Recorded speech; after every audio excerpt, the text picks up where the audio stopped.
Chapter 1. Wanderlust.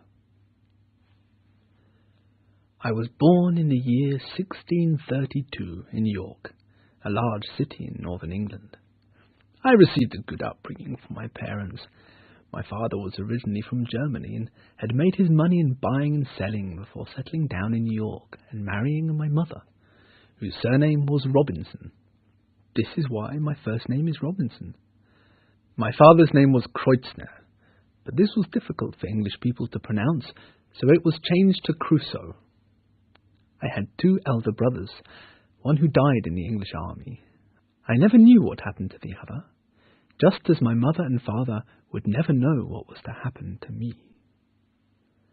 My father had wanted me to think about a career in law, but from an early age I had thoughts of adventure at sea. No advice could possibly ever change this. When I told my parents about my wishes to travel, they tried to persuade me not to do so. I tried asking my mother to speak with my father and persuade him to allow me just one voyage. I promised that if this journey was unsuccessful, I would return home and not think of the life at sea any more. My mother tried, but she made no progress with my father, and no agreement to my travel was given. My father explained that travel was only for the very poor, who had nothing to lose, or for the very rich, who could afford to risk their money on adventure. Middle-class boys should be happy with a life of work.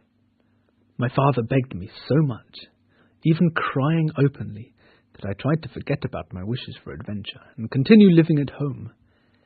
A year later, however, I could stand it no longer, and one day, while I was at the docks in Hull, talking with sailors, I met up with a friend who was going to London by sea.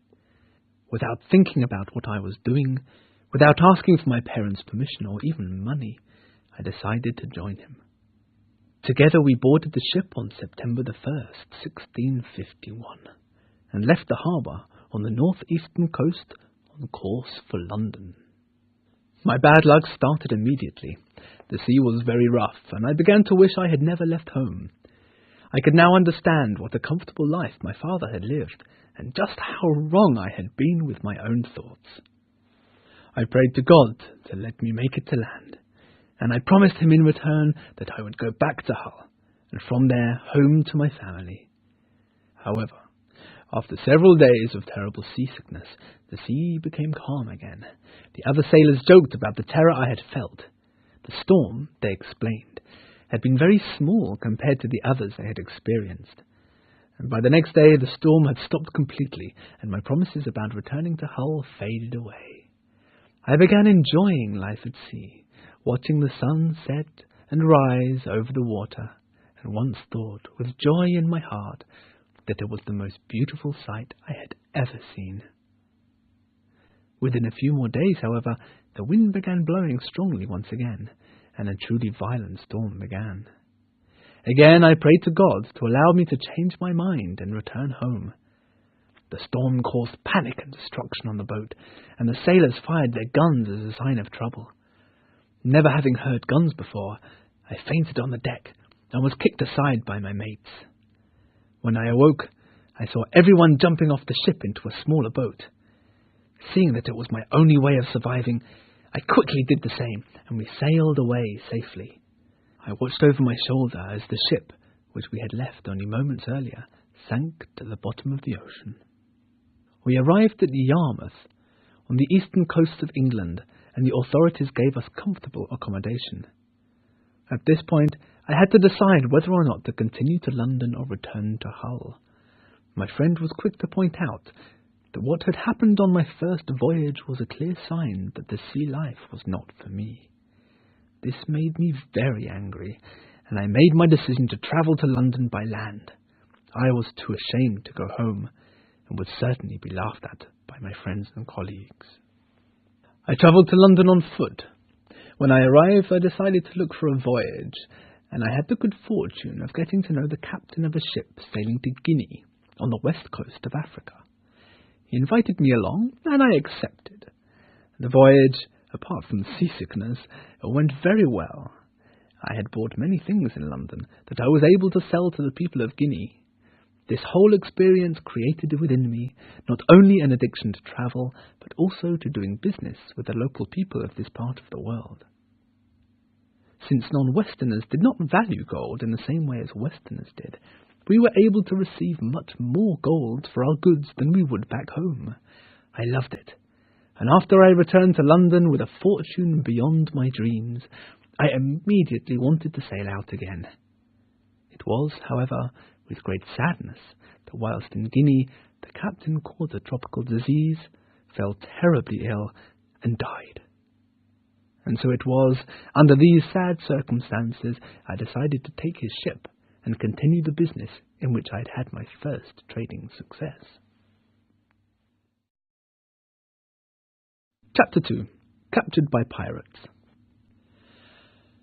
I decided to go on the same journey as I had been on with my friend the captain, and so I set sail once again with a shipmate who had also been on the previous voyage to Africa. I was now captain of the ship, and this turned out to be one of the unhappiest voyages I would ever make.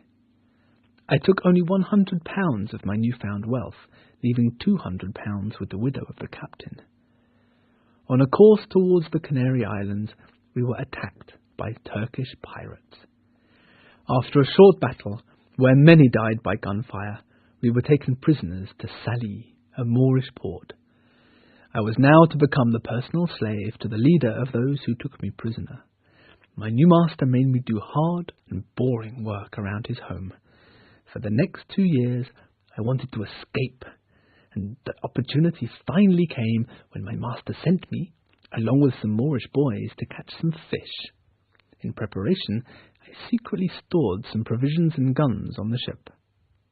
We set out to fish. I managed to convince Ismail, the sailor controlling the boat, that we would find much more fish further out to sea. When we were far enough out to sea, I approached him from behind and threw him off the boat, saying that he should swim for shore because I was determined to be free. I explained to the other boy, called Zuri, that he must be faithful or he too would be thrown overboard. Zuri said he would do this and also be happy to go with me on my voyages. I was keen to get as far away as possible, so we sailed for 5 days without stopping. Eventually, we dropped anchor in a river near a strange-looking area of coastline, and I immediately became worried about who or what might be living on it. Each night that passed was filled with awful noises of wild creatures on the shore. During one of these nights, animals started swimming towards the boat, and so I fired my gun to stop them from coming any further. We had no idea what these animals were, and although we were scared, we needed water. So in the morning we took our empty jars, and together we went ashore, knowing that we would either live or die. The land looked uninhabited, though I was sure that it might well be home to cannibals. When we landed to search for water, however, Zuri and I saw no signs of human life. Zuri shot a rabbit-like creature, which provided a very good meal, and we also found a source of fresh water. I felt sure we were on the Canary or the Cape Verde Islands, and was hopeful there might be an English trading vessel that would take us on board. Despite this hope, we continued along the coastline for some time. We were forced to go on land several times in search of fresh water, and on one occasion I shot a hungry lion, which we skinned and took with us. After about 10 days of continuing southward, we discovered the land was in fact inhabited by men and women. I was terrified that these naked black people might be cannibals, but as we got closer to the shore, I saw they had left food at the water's edge. I succeeded in communicating with them, indicating with sign language that Zuri and I were looking for food. When the people replied that they had food, I was worried that I had nothing to give in return. But at this very moment 2 leopards appeared on the scene. I raised my gun, shot one, and the other ran away. The people were extremely thankful and gave us the food we so badly needed. After 11 more days of travel along this coastline, Zuri spotted a ship, one that I identified as being Portuguese, and we set off trying to catch it up. Eventually, I fired a gun to get their attention. On reaching the ship, I was delighted to learn that not only would the captain allow us upon his ship, but he would also not ask for any money for a passage to Brazil, where the ship was sailing. The Portuguese sea captain was extremely kind. He bought my boat, all my worldly goods, and even Zuri. At first I did not want to part with my servant friend, but the captain promised to let him go in 10 years if he became a Christian. As Zuri did not seem to find this a problem, I allowed the exchange to take place. The voyage to Brazil went well, and when we arrived, the captain told a friend of his, a good and honest man, that I might be useful to him. I lived with this man on his plantation for a while, and I saw how rich the farm owners were becoming. I decided to become a farmer myself, and started to buy land with the money the captain had given me. Once I began planting, I got to know Wells, my Portuguese neighbour. Together, we slowly started to farm more and more different things. At this point, however, I wished I had not sold Zuri.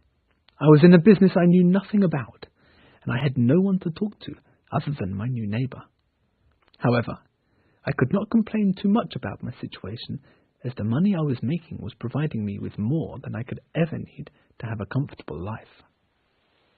One day, the Portuguese sea captain returned and suggested I give him a letter, signed by me, so that he could bring me half the fortune and the other things I had left with the English captain's widow. A few weeks later, the captain brought me these things, which I immediately sold. British goods were more valuable in Brazil, and with the money I was able to buy a slave and a servant. I was becoming very rich, and yet I was still attracted to a life of adventure. I was now becoming aware that I was approaching the middle-class status that my father had strongly suggested I follow earlier. I was confused.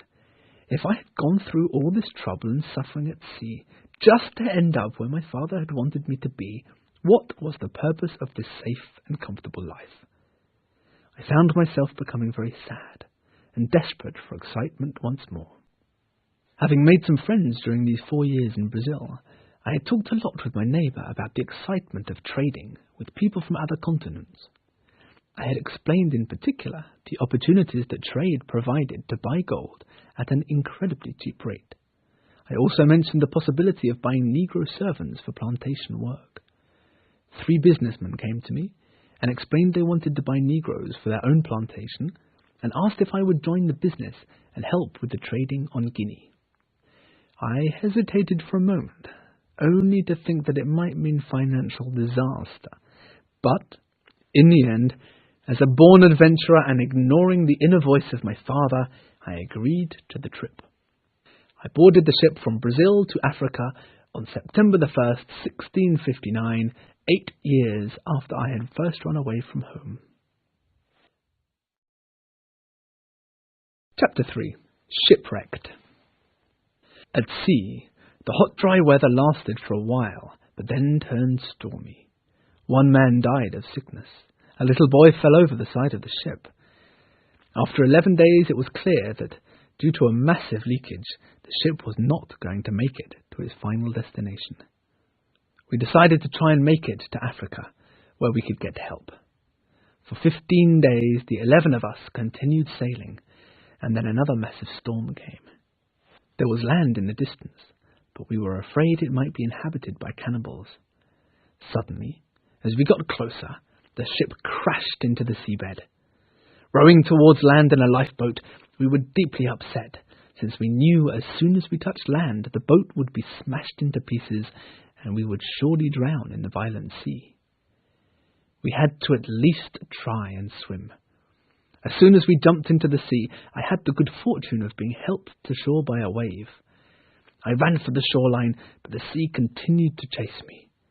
I felt very weak, but fought with every muscle against the force of the sea, and was finally able to make it to land safely.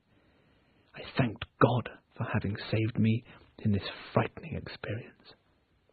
I looked around the beach, and saw nothing to help me in my terrible situation, and began running around in panic, until eventually I climbed into a tree and fell asleep, since I was afraid of the animals, and even the men who inhabited this land.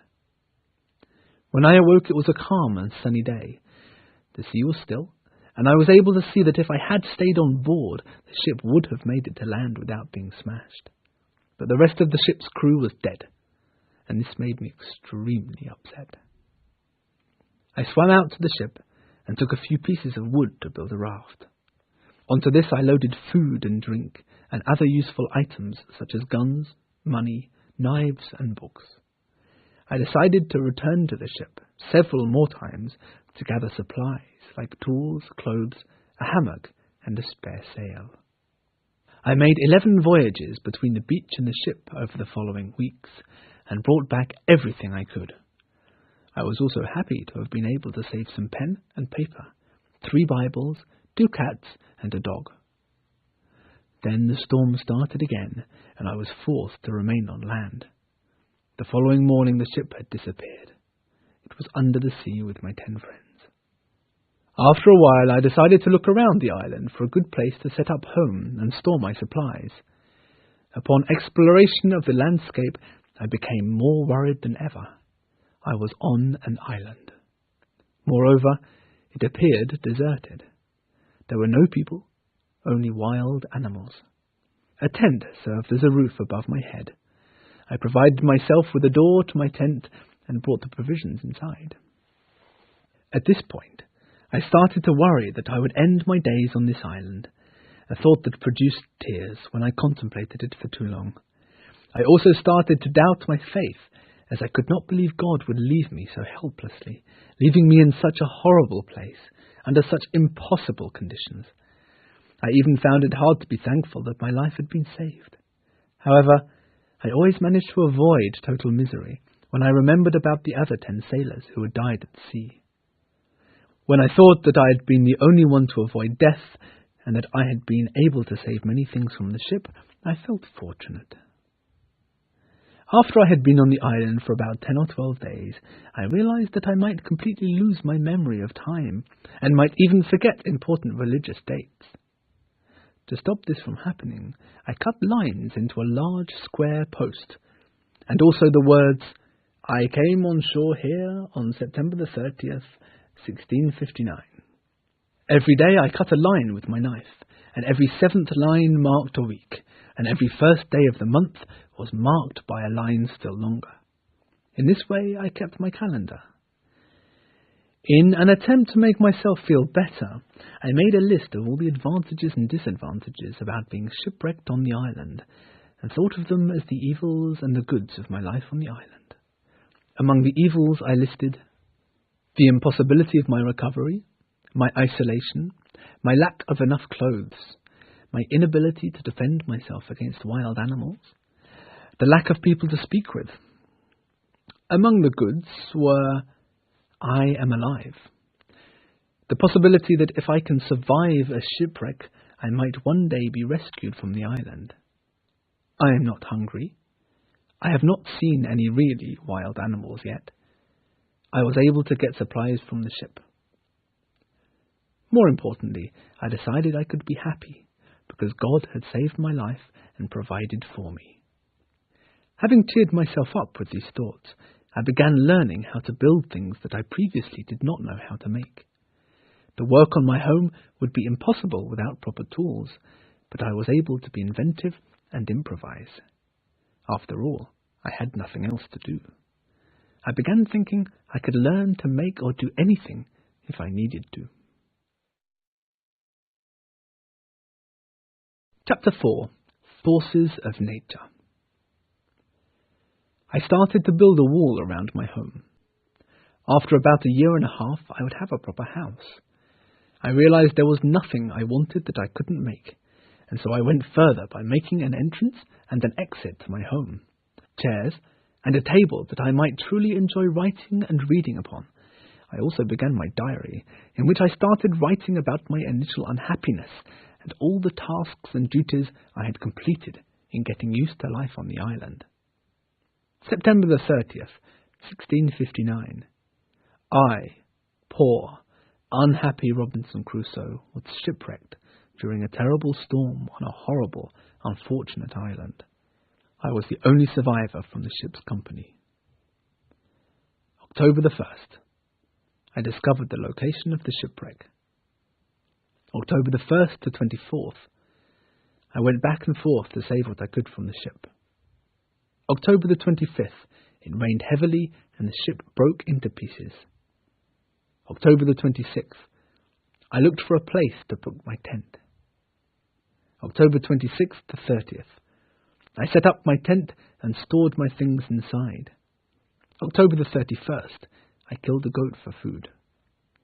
November the 1st. I spent the first night in a tent in a hammock.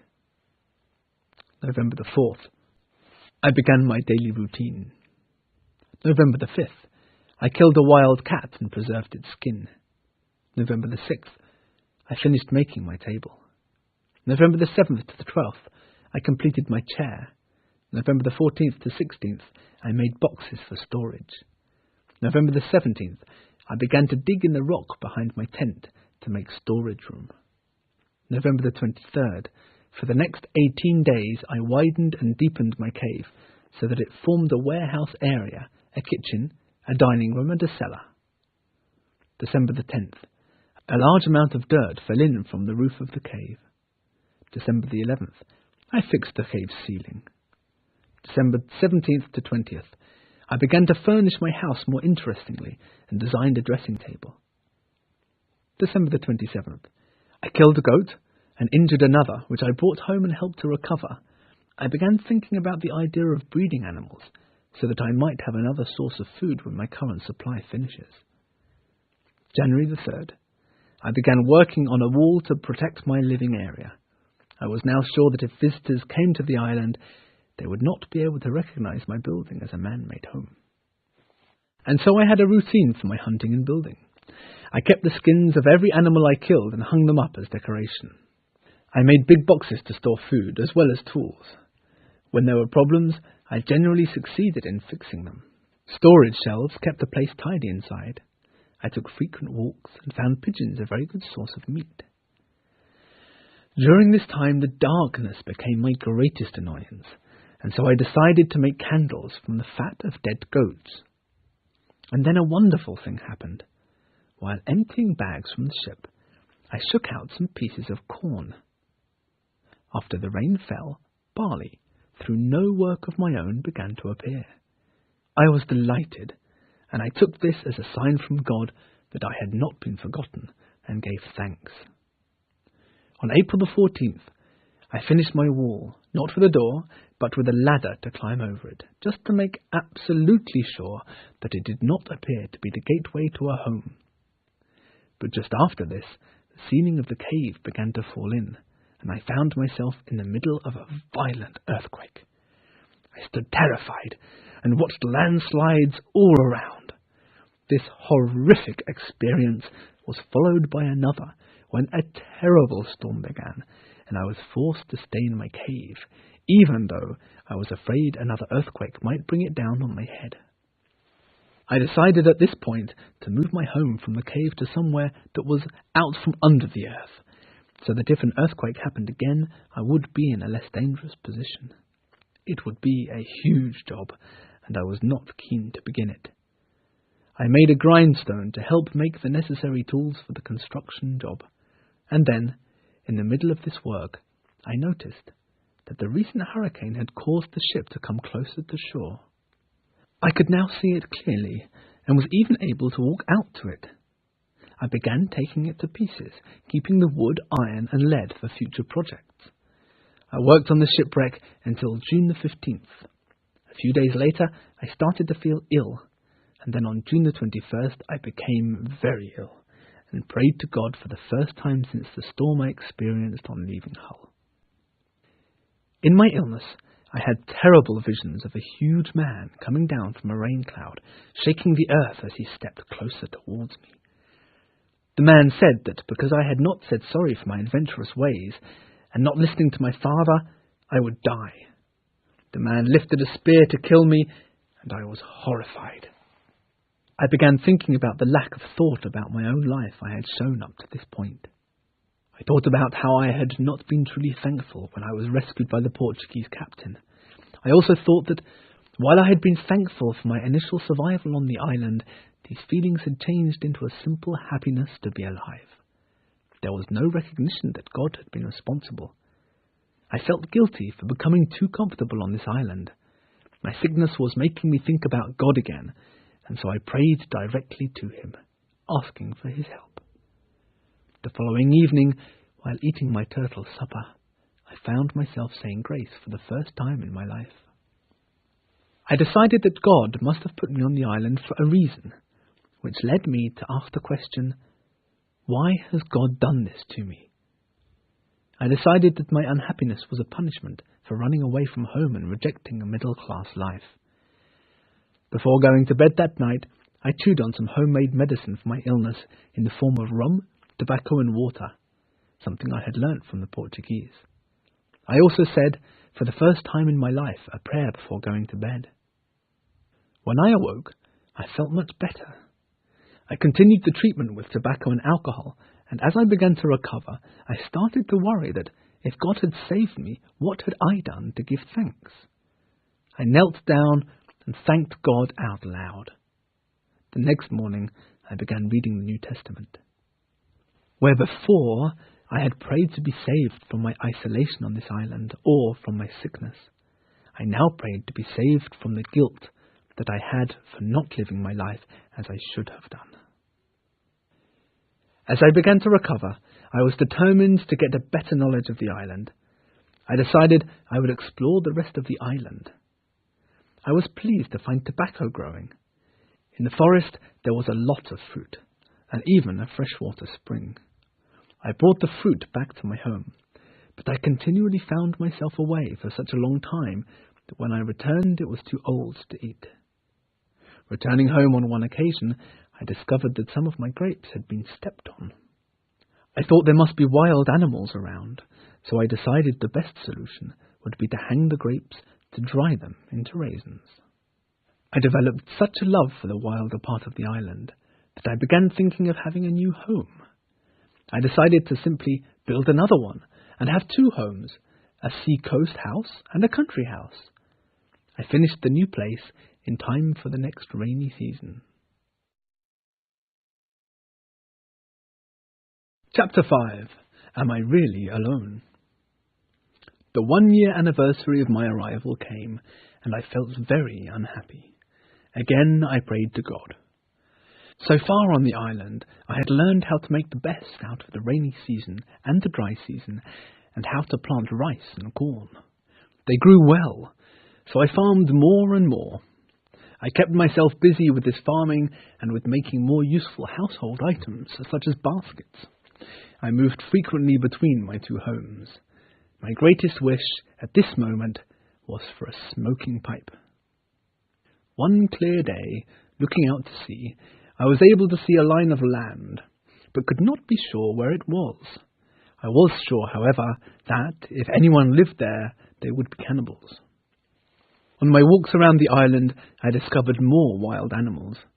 Many times I chose to sleep outdoors in trees to protect myself from them. When I returned home, however, I was always very happy to see my parrot and my young goat.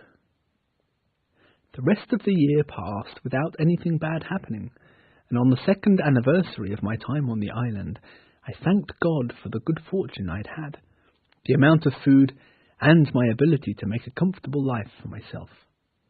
I thanked God for easing my moments of isolation. I truly began to think that my isolated life was in fact happier than the life I had previously had in normal society. I thought that where previously I had walked about the island thinking about how lonely I was, I now started to feel it was more possible to be happy here than it was in a civilized society. I actually began thanking God for bringing me to the island. In my 3rd year on the island, I mainly read the Bible, in 3 separate sittings a day, searching for food every morning for 3 hours, and preserving and cooking the animals I had shot, or fruits and vegetables I had collected. I was constantly working on my corn and barley, improving my methods of protecting them from hungry birds. I taught myself how to make bread, and could not believe how complicated it was. In fact, I spent 6 months making the tools I needed to make the grain into flour and to make the corn ready for the preparation of a loaf. I also taught myself to make pots, and I improved upon the system by making a kiln, after which I could make as many pots as I wanted. I was now able to make a stew. I seemed always to be doing something. At this time, my pet parrot Poll, who I had spent time teaching how to speak its name, actually did so. This was the first word I'd heard since landing on the island. I was now growing interested in the land on the other side of the island. I believed from there I might be able to spot a mainland and therefore escape. I missed Zuri and the boat in which we had sailed. I decided to try and repair the wrecked ship's boat, but it kept sinking. I then decided to build my own boat, though I was unsure of how I would be able to get the boat off land. Wrongly, I chose to worry about this later, since although the boat was well made, I was unable to get it to the water's edge because of its weight. The only way was to build a canal to the ocean, which would surely take a long time. I chose to observe the 4th anniversary of my arrival respectfully, and was still surprised that there were no evils here at all. All the money I had was worthless, and I still wished for a tobacco pipe. I thought a lot about the good fortune I had had, and spent much of my time remembering the important dates in my life. At this point, though my clothes started falling apart, I did manage to use the skins of animals I had killed to keep me warm. The skins kept me very dry in the rain, and so I decided to make an umbrella from the same material. I then decided to make another boat, small enough that I could get it to the water, and in the 6th year of my captivity, I set out on a voyage around the island. The sea was rough, and actually took me away from the island. I began to worry that I would not be able to return. Slowly, however, the wind changed, and I was able to make it back to shore. I dropped to my knees and gave thanks to God. By night, I was able to reach my country house and became terribly frightened when I heard a voice calling my name, asking where I was. It was Poll, my parrot. For the next year, I lived a quiet life. I perfected my skills in making things and was able to do more and more to further my building projects. I had less and less gunpowder, however, so I began setting traps to catch goats and breed them. At this point, 11 years had passed. From the goats I had milk, from which I was able to make butter and cheese. I now ate like a king. I still wished to sail around the island, but I was afraid of being carried away by the sea, and so I decided to have a boat on both sides of the island. After several more years had passed, while visiting one of my boats, I looked down and noticed a man's footprint in the sand. I was extremely frightened, as I thought it must have been made by a cannibal from nearby lands. I wondered if they were on the island, and if it was perhaps even the mark of the devil. My faith in God was being challenged. I chose to let God decide. If I was not to be saved from evil, that was the way it would have to be. Chapter 6. Friday. I began thinking that I may have made the footprint myself. This made me feel a little braver, and I went out again to milk my goats. However, as soon as I walked, I was always afraid and often found myself turning around to look behind me. I decided to check the footprint against my own. It was much bigger. I thought that since I had not seen anyone in 15 years, that people must have come from abroad in boats. I wanted to hide myself even more, so I made the walls stronger and planted lines of trees in front of my home. I moved my goats further away and divided them into 2 groups. I walked down to the shore, opposite the one on which I had landed, and my fear of cannibals being on the island was confirmed when I found it covered in human bones. I thanked God that I myself had not been eaten, and that I was not as bad as these horrible cannibals. As time passed, I became more comfortable with these recent events, although I was certainly more worried about firing my gun. I also found myself caring more for my goats, so I would not have to hunt. As well as this, I set my mind on other tasks, such as learning to make beer. I was not scared of the cannibals, but I did wish to get revenge for the deaths of their victims. I wanted the chance to hurt these cannibals and save who they killed. Over and over I thought about the best way of attacking them. I went about picking the best places from which I could take aim at these disgusting men. I began a daily tour to look out for ships, and then started to wonder if it was in fact my duty to take revenge on people who had not done me any personal harm, or who are most likely killing prisoners of war. I thought repeatedly, and decided that maybe it would be better to leave the cannibals in the hands of God. In this way I continued my isolated life and gave thanks to God that he had kept me alive. Occasionally I became frightened by strange sounds close to my home, and I always stayed ready for action. I kept telling myself that if I was not able to face these evils now, I would not have been able to have lived 20 years alone on this island. Time continued to pass, and I spent most of my time with my parrot and the other animals. Then, one day, I was stunned to see a fire on my side of the island. The cannibals were back. From a lookout point, I could see that they had 2 canoes, but I did not dare get any closer. Later, they left the island, allowing me to investigate. I was horrified to discover the bones of human beings on the shore, and once again found myself making a promise to kill these cannibals when they returned. Around this time was the 24th anniversary of my time on the island, and this was marked by spotting the wreck of a Spanish ship. I was hopeful that there might be a survivor on board, and so I hurried to my boat and rowed out to the wreck. Apart from a dog, however, I found no survivors. I took the dog, together with some alcohol, clothing and money, and rowed back to the island. And so I resumed my quiet, steady life, always thinking about my good fortune. At night, however, I had nightmares about cannibals, and during this time I began to think that if I could save the life of a prisoner, or indeed a cannibal, I might be able to make him my companion, and make an escape from the island. I began to realize just how lonely I had been. I waited patiently, and after a year and a half, I finally saw 5 full canoes arrive on the shore.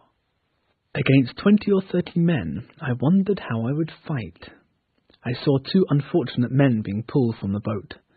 While one was being beaten and cut open for the feast, the other managed to run away, in my direction. I took my 2 guns and went to save his life. I managed to shoot the 2 men running after him. The prisoner then knelt down and rested his head on my foot. He could not believe his enemies were now dead. It seemed he had never seen a gun. Together we buried the bodies, and I gave the man bread, raisins, and water. Exhausted, he then fell asleep. He was a good-looking young man, about 26 years old, but did not speak any English. When he woke up, I managed to tell him that his name would be Friday, the day we first met, and that he should call me master. Later, when we went out to make graves for the 2 men, Friday made signs that we should eat the bodies. This made me very angry, and I was forced to make him understand that he himself would be killed if he ate other men. We then went together to the cannibals' bonfire, where we found the bones of the other 3 victims. I made Friday collect all the bones and burn them. I then decided I would make a tent for Friday between my 2 homes. I did not fear Friday sleeping in my own home. On the contrary, I found him to be the most gentle and loving man I could have possibly imagined. Friday became a loyal servant, and I felt that he thought of me as some kind of father figure. Our relationship was indeed very loving, and I made it my aim to turn Friday into a civilized human being with everything from his eating habits to religion. I taught him how to use guns and roast goats. I had discovered a wonderful reason for living. The year continued in a most pleasant way. I was able to teach Friday a little English, and in this way I was able to learn that we were in fact close to the Caribbean, but that we would need a much bigger boat if we were to return to civilization.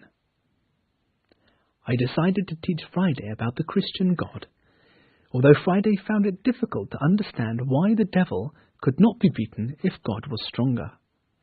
It was my aim to make him understand that everybody, if they had done wrong, should be given the chance to change themselves and be forgiven.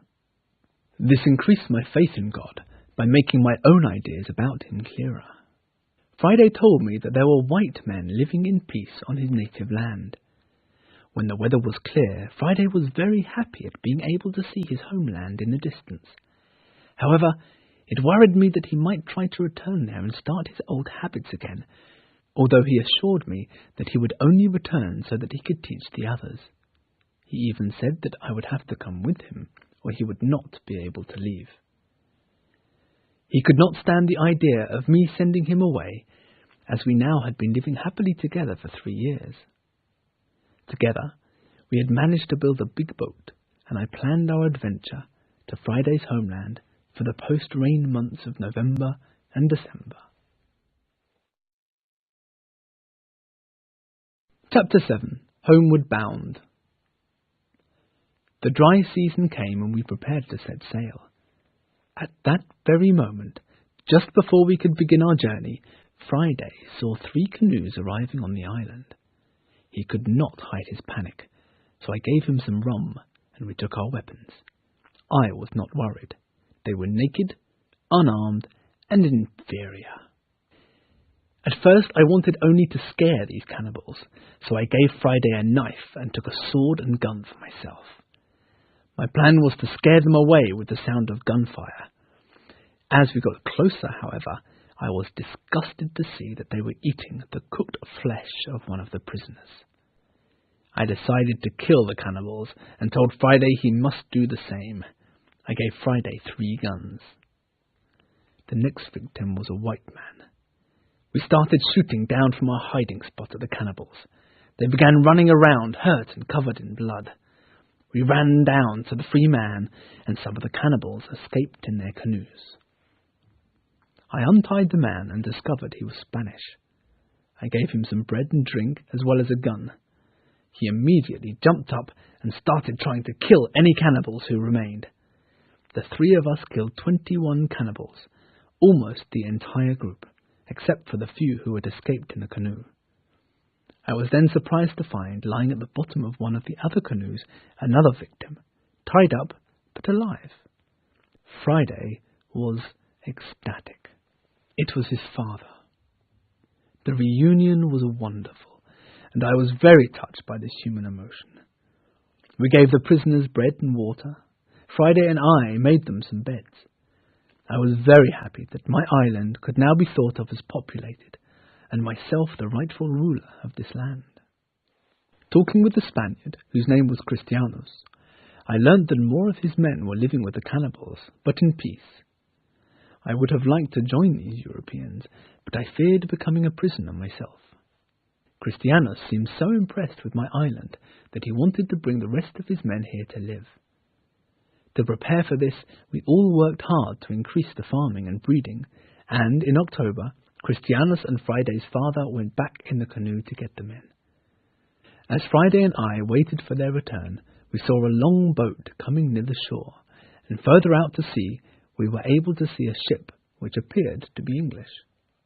I was very excited, but could not understand why they were coming here. We watched from the top of a hill for some time until the boat landed on the shore. 9 men left the boat, whilst 2 stayed inside.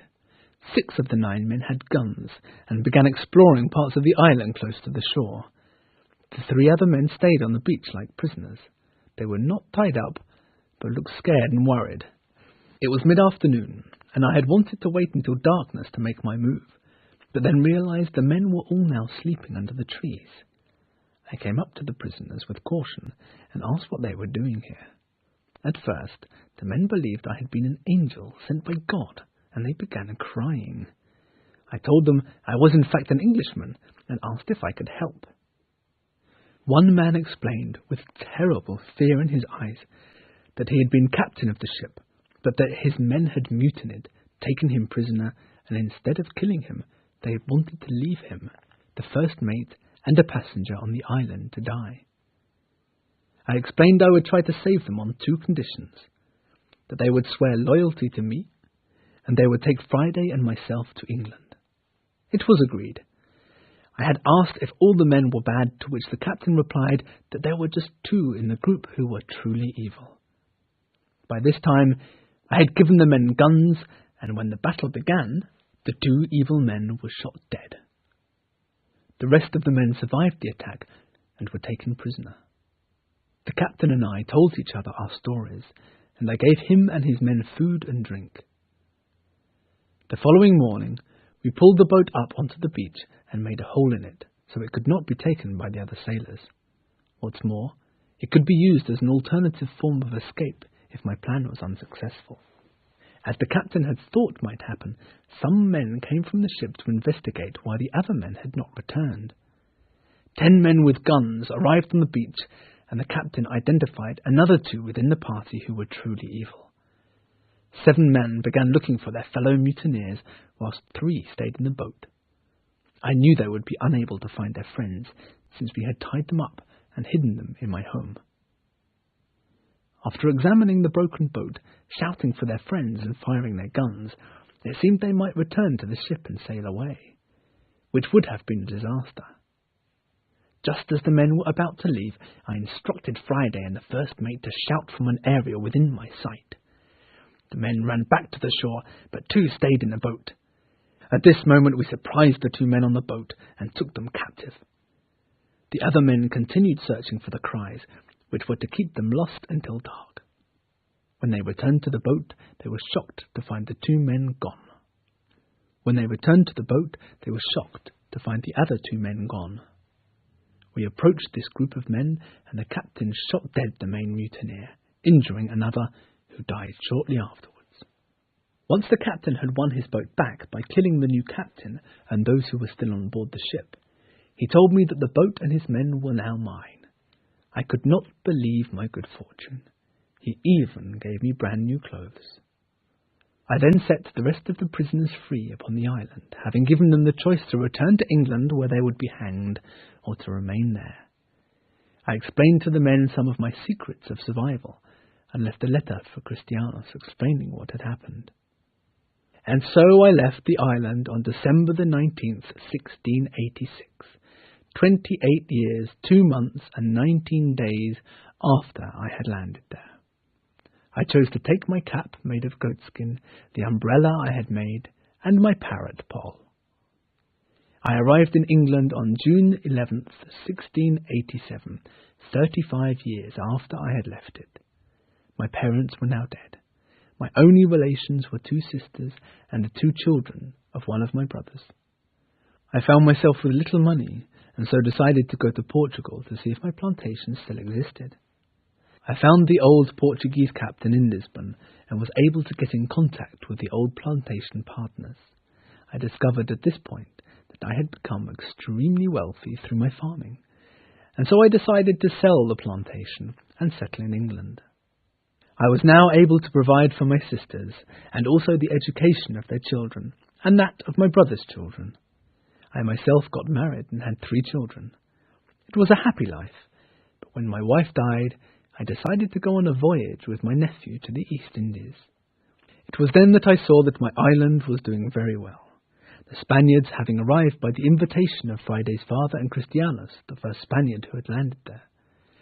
There were women and young children as well as men. I look in on the inhabitants of the island from time to time. Many more exciting things have happened in my life, but these stories will have to wait.